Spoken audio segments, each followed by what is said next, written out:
Merhaba, ben Fadime. Kanalıma hoş geldiniz. Bugün sizinle çok güzel bir ressam bere yapıyoruz. Fıstıklı bere yapıyoruz. Keyifli seyirler.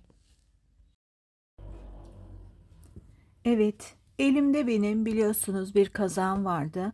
Bu kanala ilk başladığımda sıcak su torbası dikmiştim. Daha sonra da düğmeli bir bere dikmiştim, çiçekli. Şimdi benim kazağım bol, uzun, Selanik örgülü boğazlı bir kazaktı, reglan, ve yıllarca giydikten sonra sıkıldım ve söktüm. Şöyle güzel bir rengi var. Gerçekten bu rengi bulamıyorum. Bu rengin tam olarak nedir bilmiyorum adı, ama böyle koyu kırmızı, içinde sarı değil de mavilikler var sanki. O yüzden de tam sevdiğim bir kırmızı bu. Geçenlerde de baktım, bugüne kadar 100'e yakın fıstıklı bere ördüm. Ama kendime bir tane fıstıklı bere örmemişim. Bir tane kırmızı fıstıklı bere öreyim kendime dedim. Hem dedim bu yumaklardan birkaç tane daha var. Onları değerlendirmiş olayım. Hem de kırmızı berem olsun. Bir de ipi de güzel bir ip. Bu da kullanılmış olsun. Geri dönüşüm seviyorum biliyorsunuz. Ben kıyafetlerde de bir kıyafetin kumaşını beğendiysem ve artık giymiyorsam o kumaşı kesiyorum. Etek, bluz bir şeyler yapıyorum. Hiç olmadı. Kırlent yapıyorum, yastık yapıyorum. Yine bir şekilde değerlendiriyorum. Beremizi sihirli halka ile başlıyoruz. Fıstıklı beremizin yapımına geçiyoruz. Şimdi ben birazcık böyle çekiştire çekiştire öreceğim bu ipi. Çünkü şöyle bir görüntüsü var bıraktığımda, görüyorsunuz. Kıvrık kıvrık.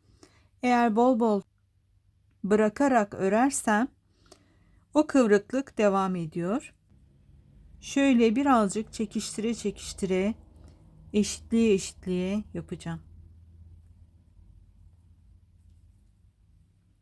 4 kez aynı işlemi yapıyorum ve zincirimi çekip bir tane daha zincir yapıyorum. Şöyle birazcık, şöyle daha iyi çekeceğim sanırım. Uzatmak istiyorum. 1, 2, 3 ve 4 çekiyorum. Sondaki ilmeğimi almadan çekip sonra tekrar ikisini alıyorum. Şu ikisi arasındaki farkı görüyorsunuz. Bir tanesi daha düzgün, daha sivri uçlu. Bir tanesi daha küt oluyor. İkinciyi yapmayı planlıyorum. Siz hangisi kolayınıza gidiyorsa veya seviyorsanız öyle yapabilirsiniz. Şimdi devam ediyoruz. Bu yuvaya 8 tane fıstık yapacağım. Dörtlü. 2, 3, 4. Bir tanesinde yeni başlayanlar için yavaş göstereyim. Araya bir zincir. Tepede topladıktan sonra araya bir zincir yapıyorum. Şimdi tığımın başına alıyorum. Ve yuvanın içinden geçiyorum. Tığıma bir ilmek alıyorum, uzatıyorum. Tekrar tığımın başına alıyorum. Tekrar yuvadan bir ilmek çekip uzatıyorum. Tekrar tığımın başına aldım. Yuvadan yine ilmek çıkarıp uzatıyorum. Hepsi eşit olmalı. Tekrar dördüncü kez yuvadan ilmek alıyorum, uzatıyorum ve hepsini eşitlemek için şöyle tutarak bir çekiştiriyorum. Ben ekstra çekiştiriyorum, ipim kıvrık kıvrık olduğu için. Tüm ilmekleri çıkarırken sondaki, baştaki ilk ilmeğimi örmüyorum. 2 ilmeğim var şu an tığımda. İkisini de bir örüyorum. Şöyle bir fıstığımız oluyor. Araya bir zincir çekiyorum ve dörtlü fıstıklar yapmaya devam ediyorum. Böyle pofidik pofidik kalın olsunlar diye ben 4 tane yaptım. İstiyorsanız 3 tane veya 5 tane veya ipiniz çok ince ise 6-7 tane de yapabilirsiniz. 2, 3 ve 4.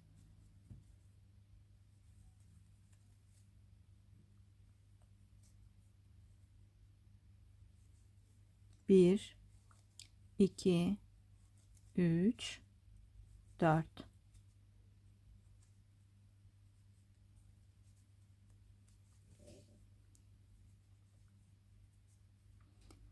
Örgülerde bloklama diye bir şey varmış. Çok severek takip ettiğim bir YouTuber var. Yabancı bir YouTuber. Genelde çorap örüyor. Çok güzel çoraplar örüyor ve incecik şişle örüyor. Ben henüz çorap örecek kadar kendime güvenemiyorum. Annem çok güzel örerdi. 5 şişine. Çok güzel eldivenler örerdi. Parmaklı, parmaksız. Şimdi ben o YouTuber'dan öğrendiğim bir işlemi yapacağım. Bu ipin kıvrıklığını önlemek için. Çorabı ördükten sonra blokluyor. Ben de bunda işe yarayacağını düşündüm. Beraber yapacağız o işlemi. Benim yapma amacım ne olacak? Bu tabii ki bir çorap değil, bir bere olacak ama benim yapma amacım da şu kıvrık kıvrık söküntülerin düzelmesi. Tabii ki bu yıkandıktan sonra birazcık düzelecek ama o birazcık daha farklı anlattı. Beraber yapacağız. Ben de size anlatacağım. Böylece yeni ördüklerinizi de yapabilirsiniz veya eski benim gibi şu an sökmüş olduğum gibi sökülmüş iple örülen kıyafetlerinizi düzeltmek için de yapabilirsiniz. Burada bir zincir çektikten sonra şuradaki ilk fıstığımın tepesine batıyorum ve ilmek kaydırma yapıyorum. 1 2 3 zincir çektim ve bu yuvaya 2 tane fıstık yapacağım. Araya 3 zincir çekeceğim. Burada 3 zincirimi de sayayım. Çok kalın oldu. Böyle daha iyi. Şuradaki 3 zincirimi de şu çekmiş olduğum ilmeklerden saydım. Bir zincir. Aynı yuvadayım. İkinci fıstığımı yapıyorum.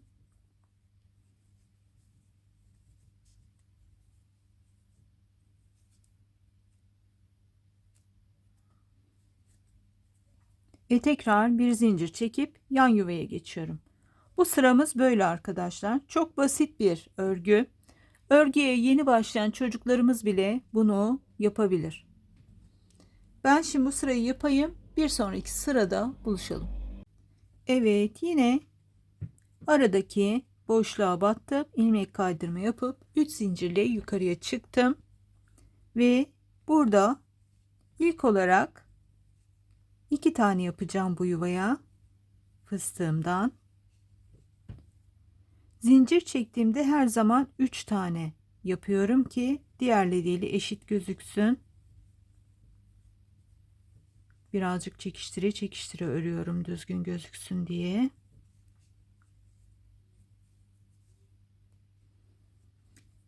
Şimdi yan yuvaya bir tane fıstık yapacağım. Bu sırada bir tek bir çift yaparak sıramızı tamamlayacağız. Ve yavaş yavaş şurada yine unuttum mu? Unutmamışım. Ve tekrar yanda çift yapacağım. Bir üst sıraya geçtiğimizde buluşalım.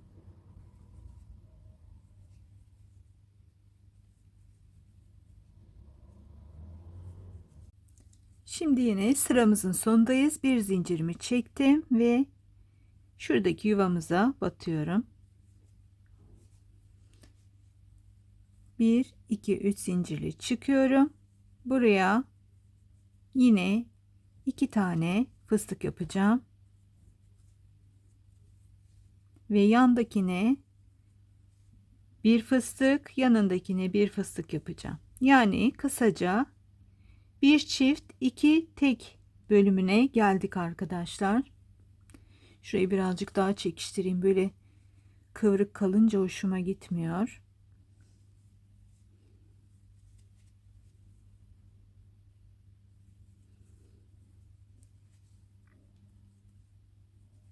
Böyle eski ipleri söküp yeni bir şey örerken hep aklıma çocukken yaşadığım bir anım geliyor. Hep o teyzeyi anıyorum. Arkadaşımın babaannesi vardı. 65 yaşında falan. Çok güzel örgüler örerdi. Her gittiğimde başka bir şey örerdi. Her gün gidin Elinde başka bir renk var, başka bir örgü var. Derdim ki babaanne ne oldu, bitti mi? O da derdi ki o bitti kızım, buna başladım. Bu kimin? İşte bu torunun, şu torunun, bir sürü torunu vardı. Sonra bir gün gittim, babaanne şey yapıyor. Eline bir tane tas almış, içi su dolu. Elini tasa daldırıyor. İpin üzerinden şöyle elini daldırıyor. Şöyle geçiyor, sarıyor. Geçiyor, yumağı sarıyor. Islatıyor, sarıyor. Dedim babaanne ne yapıyorsun? İpi mi yıkıyorsun? Ondan sonra babaanne dedi, burayı yanlış ördüm, sökeyim. Babaanne dedi yok Fadimeciğim dedi, ben dedi böyle dedi eski bir ip vardı dedi, kazak, onu söktüm. Bu kıvrıklıkları açılsın diye böyle elimle ıslatıyorum, sarıyorum. Dedim bütün kazağı böyle mi yapacaksın? Dedi evet. Neden dedim ördükten sonra yıkamıyorsun? O kalalığım da o zamandan varmış. Böyle kadın bir düşündü. Böyle bir yavaşladı sarması falan. Sonra ertesi gün gittim. Böyle kadın yine bir şey sökmüş. Çok hızlı bir kadındı gerçekten. Yine bir şey sökmüş. Böyle sarmış ıslatmadan. Böyle kıvrık kıvrık örüyor. Dedim babaanne bunları ıslatmadan mı sardım? Yok dedi, bu sefer senin dediğin gibi yapacağım dedi. Çok mantıklı geldi bana dedi ve deneyeceğim. Aradan bir dönem geçti, gittim. Yine arkadaşımla ders yapıyoruz. Sonra oynayacağız falan. Kadın beni çağırdı, dedi ki Fadime iyi ki aklıma böyle bir fikir getirdin. Bak artık işlerim daha kolay oldu. Ben dedi o günden beri dedi senin dediğin gibi yapıyorum. Artık söküyorum, örüp yıkıyorum. Aa dedim ya ben hani ben onu tamamen attım babaanne dedim, kimseden görmedim. Yok yok dedi, iyi fikir dedi, böyle fikir olursa sen bana söyle.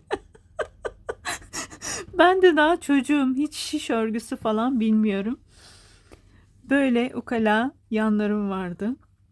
Şimdi bunu da böyle yapacağım. Bunu neden anlattım arkadaşlar? Geçenlerde Rus bir hanım seyrediyorum.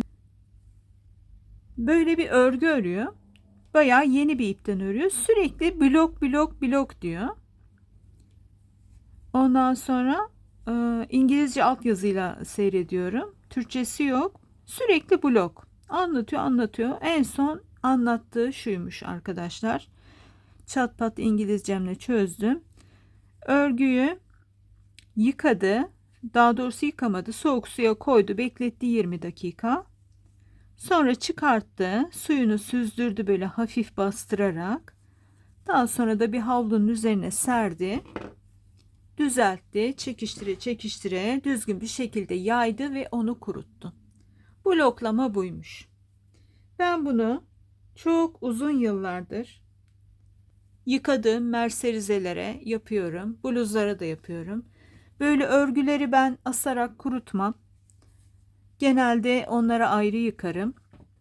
Ya da elimde yıkarım. Özellikle çok özen vererek ördüysem elimde yıkarım ve sererek kuruturum veya bir torbada önce suyunu süzdürüp daha sonra torbadan çıkarıp havluya sererek kuruturum. Bloklama buymuş. Şimdi yabancılar deyince bir havalı geliyor. Aslında ne yaptı? Yıkadı, havluya serdi. Bu kadar basit bizim için. Neyse ben de size bloklama göstereceğim arkadaşlar. Şimdi bu sırada da arkadaşlar kısaca bugün başınızı ağrıtıyorum sanırım. Bir çift fıstık ve 2 tane tek fıstık yaparak bu sıramızı tamamlayacağız. Yavaş yavaş beremiz büyüyor. Bu sırada da yine yuvarlak berelerde olan arttıra arttıra giden işlemdeyiz. Bir sıra yapmıştık. Siliyorum. Sil. Ortada 8 tane fıstık yaparak başlamıştık. Sonra aralara ikişer tane fıstık yaparak 16 tane fıstık yapmıştık. Bir üst sırada bir tek bir çift yapmıştık. Daha sonraki sıramızda da 2 tek bir çift fıstık yaparak devam etmiştik. Şimdiki sıramızda bir çift 3 tek şeklinde olacak ve bizim Sıralarımız şöyle devam edecek. 4 tek bir çift, 5 tek bir çift, 6 tek bir çift. Bu şapkamın çapını 30 santim yapmayı planlıyorum. Ve elimdeki iplerin de tabii ne kadar yeteceğini bilmiyorum. Şu an yeter gibi gözüküyor ama ona göre çapını size söyleyeceğim arkadaşlar. Şimdi ben burada 3 tek bir çiftteyim ve 30 santim çapına ulaştığımda, arttırmalarımı yapa yapa gidip 30 santime ulaştığımda veya 29 veya 28 karşınıza geleceğim ve devamında neler yapacağımı anlatacağım. O noktada buluşalım. Şimdi beraberce beremizin çapını ölçelim. Şuradan itibaren ölçüyorum. 29,5 santim benim için yeterli bir çap bu arkadaşlar. Hemen şuraya, sıramı tamamladığım noktaya işaretimi alıyorum. Ve bu işaretten sonra her bir yuvaya bir tane fıstık yapacağım. Şimdi biz buraya kadar nasıl gelmişti hemen anlatıyorum. 8 tane fıstık yaptık. İkinci sırada her fıstığın arasına ikişer fıstık yaptık. Daha sonra bir tek bir çift fıstık yaptık. 2 tek bir çift, 3 tek bir çift, 4 tek, 5 tek, 6 tek, 7 tek, 8 tek bir çift fıstığa kadar geldik. Görüyorsunuz böyle bir sekizgen beremizin tepesi var. Bu noktadan itibaren çift batmış olduğumuz fıstıklarımızın arasına da tek fıstık yapacağız. Şöyle ve artık bir çanta kenarı gibi yükselecek burası. Şöyle devam edeceğiz ve şu işaretten itibaren döne döne yaklaşık bir 6 santim kadar öreceğim. Bitmiş halinin ölçüsünü yine vereceğim ve daha sonra da diğer bölümüne geçeceğiz. O noktada buluşalım. Şimdi geldim efendim. Burada dümdüz ördüğüm bölümü bitiriyorum. Bir işaret alıyorum. 5 santimde ölçtüğümde benim gözüme biraz küçük geldiği için bir sıra daha ördüm. Hemen beraberce ölçelim. Şurada 6 santim olmuş. Bu benim için yeterli. Bu noktadan itibaren 3,5'lu örmüş olduğum beremi 3 numara tığımı takarak devam edeceğim. Burada 2 zincirli yukarıya çıktım ve her yuvaya yalancı sık iğne yapacağım. Yalancı sık iğne tığımıza dolayarak yapmış olduğumuz sık iğneydi. Şöyle yeni başlayanlar için göstereyim. Tığıma doluyorum. İçeriden ilmek çıkarttım ve üçünü birden örüyorum. Her yuvaya bir kez batarak bu sırayı tamamlayacağım ve bu sıradan sonra yine her bir sık iğnemin tepesine bir kez batarak yalancı sık iğneler yapacağım. Yaklaşık bir 5 ya da 6 santim yapacağım. Onu da bitirince söyleyeyim ben tam santimini size. Çünkü hem ben 5 diyorum, bazen daha gözüme az geliyor, devam ediyorum. Veya ben 5 derim, sizin ipiniz kalındır, çok uzun olur veya incedir, çok kısa olur.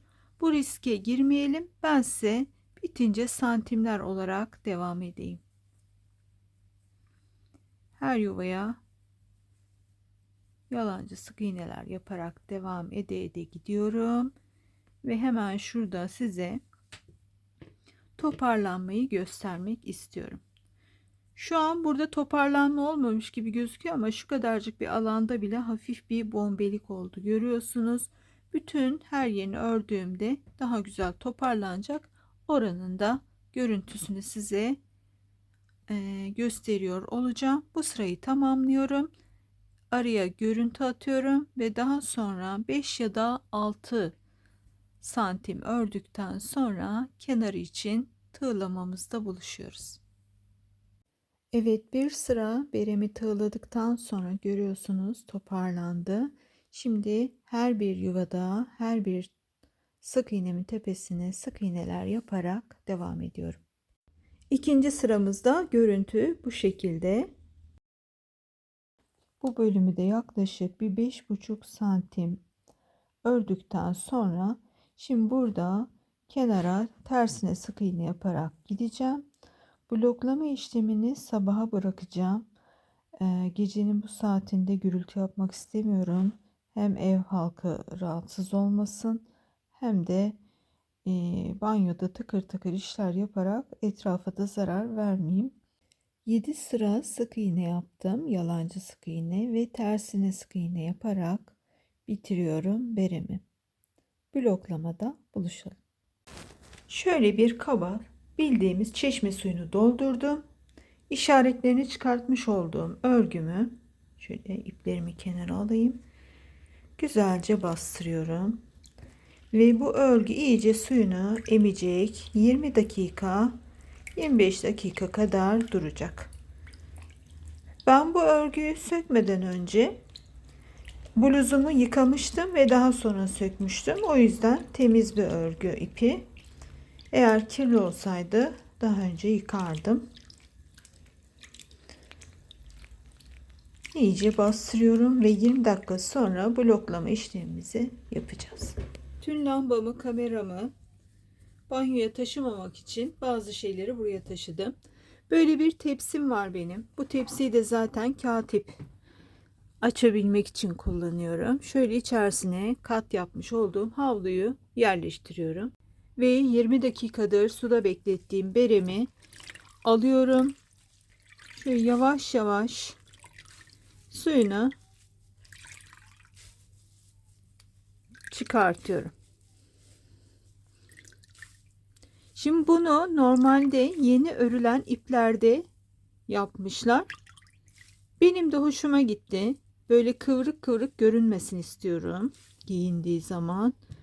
Ve artık bunu sererek blokluyoruz.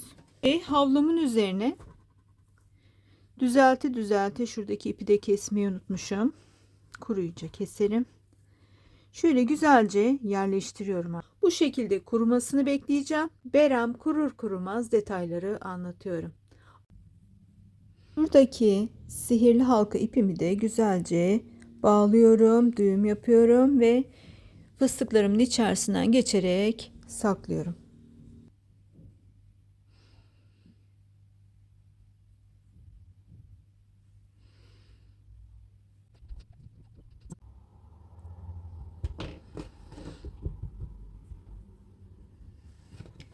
Evet efendim. Gördüğünüz gibi berem bitti. Bloklamasını da yaptım. Bloklamanın mantığı şuymuş arkadaşlar. Görüyorsunuz sanki ütülenmiş gibi. Böyle hazır aldığımız kıyafetleri bir kalıba koyup buhar verip düzeltirler ya. Onun gibi oldu. Biraz kuruması uzun sürdü. Tam 2 gündür hava biraz soğuk burada. Balkona koymama rağmen biraz zor kurudu. O yüzden de size videom geç geliyor. Arada bir tane başka bere örerek açığı kapattım. Beremi orta kalınlıkta bir ip 3 ve 3,5 numara 2 tığ ile ördüm. Az sonra ekrana yazacağım gramını da. Kullanmadığım bir tane kazağım vardı. Onu söktüm. Birkaç parça bir şeyler ördüm. Hala birazcık ipi kaldı. O da artık bilmiyorum, tek başına bir şey yetmez ama araya başka şeyler katarak farklı bir örgüde kullanacağım. Dilerim hoşunuza gitmiştir. İşinize yarayan, sevebileceğiniz bir model olmuştur. Çok teşekkür ediyorum. Hoşça kalın.